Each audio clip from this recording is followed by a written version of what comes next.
ভিডিওতে আজ আমরা দেখব কিভাবে অনলাইন ফল্ট ডিটেকশন করা যেতে পারে, কিভাবে আমি ব্রেক বাইন্ডিংটাকে লোকেট করব আর অনলাইন ডিটেনশনটাকে কমাতে পারব। এর জন্য আমাকে প্রথমে যেতে হবে ব্রেক ট্যাবে। আমরা দেখতে পাচ্ছি যেখানে সব প্রেশারসগুলো আছে। যে কোচে আপনার দেখছেন যে প্রেশার রিলিজ হয়নি, সেই কোচটাকে আপনাকে আইডেন্টিফাই করতে হবে সেটা কোন ইউনিটে আছে।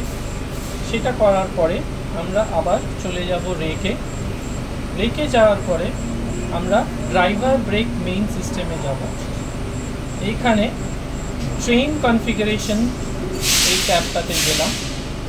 এইখানটাতে আপনারা দেখতে পারবেন যে সেই ইউনিটের নাম্বারটা কত আছে।